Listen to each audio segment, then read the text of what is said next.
పెళ్ళిళ్ళకి, ఫంక్షన్స్‌కి అండ్ ఎవరైనా చుట్టాలు వచ్చినప్పుడు చేసేదానికి అండ్ అంతెందుకండి మనకైనా అప్పుడప్పుడు ఖచ్చితంగా చేసుకొని తినాలనిపించే simple and tasty bread halwa గురించి నేను ఈ రెసిపీ చెప్పబోతున్నాను.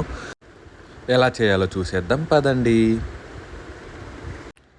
ముందుగా అయితే దీనికోసం మనకు మిల్క్ బ్రెడ్‌ని తీసుకోండి. దానికి సైడ్స్‌ని కట్ చేసేసి మధ్యలో ఉన్నదాన్ని ఇలా స్క్వేర్ షేప్‌లో 4 భాగాలుగా కట్ చేసుకోండి.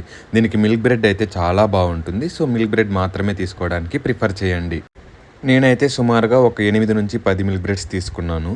అండ్ తర్వాత స్టవ్ మీద పాన్ పెట్టేసుకొని దాని మీద ఒక 2-3 టేబుల్ స్పూన్ల వరకు నెయ్యిని తీసుకోండి.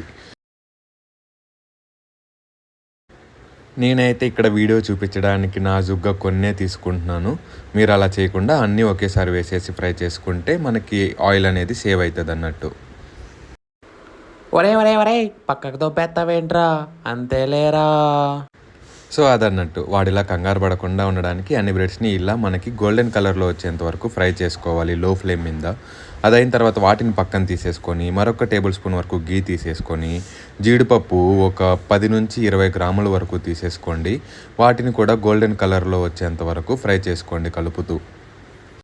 అవి మంచిగా రోస్ట్ అయిన తర్వాత వీటిని కూడా తీసేసుకొని పక్కన పెట్టేసుకోండి. మనం తీసుకున్న బ్రెడ్ క్వాంటిటీకి ఒక టీ గ్లాస్ అంత చక్కెర సరిపోతుంది. టీ గ్లాస్ అంటే 150 ml టీ సరిపోయే అంత గుర్తుంచుకోండి. అది తీసుకున్న తర్వాత అదే టీ గ్లాస్ తోటి వాటర్ని తీసుకోండి. అవి పోసుకున్నాక మనకైతే మధ్య మధ్యలో ఇందాక ఫ్రై చేసుకున్న బ్రెడ్ పీసెస్ అవి పార్టికల్స్ ఉంటాయి. ఓసిడి ఉన్న వాళ్ళైతే వాటిని కూడా కంప్లీట్గా తీసేసుకోండి. నేనైతే ఇగ్నోర్ చేస్తున్నాను. సో, మనం ఈ షుగర్ అండ్ వాటర్ మిక్స్‌ని ఇలా కలుపుతూ లైట్‌గా పాకం వచ్చేంత వరకు మనం కుక్ చేసుకోవాలి. సుమారుగా 1-1.5 నిమిషం వరకు మనము కుక్ చేసుకున్న తరువాత యాలకుల గింజలుంటాయి కదా! వాటిని వలిచేసుకొని అందులో వేసేసుకోండి. మనకు తక్కువగానే తీసుకోండి వాటిని. మరీ ఎక్కువగా తీసుకోకండి. సో, ఆ చక్కెర పాకం అనేది మనం అలా టచ్ చేస్తే లైట్‌గా మనకి పాకం అంటుకుపోతూ ఉండాలి. అలా కుక్ అయ్యేంత వరకు కుక్ అయిన తర్వాత మనం ముందుగా ఫ్రై చేసి పెట్టుకున్న బ్రెడ్ ముక్కల్ని మనం ఇందులో వేసేసుకొని వాటిని కలుపుకోవాలి. సో, మనం ఆ బ్రెడ్ ముక్కలకి ఆ పాకం మొత్తం పట్టేటట్టు స్లోగా లో ఫ్లేమ్ మీద కలుపుతూ కుక్ చేసుకున్న తర్వాత మనం ఇందాక తీసుకున్న అదే టీ గ్లాస్ తోటి ఆల్రెడీ బాయిల్ చేసి పెట్టుకున్న మిల్క్‌ని తీసేసుకొని దాన్ని కూడా కలుపుకొని స్లోగా మొత్తం బ్రెడ్ ముక్కలకి పట్టేలాగా కలుపుతూ కుక్ అవ్వనివ్వాలి.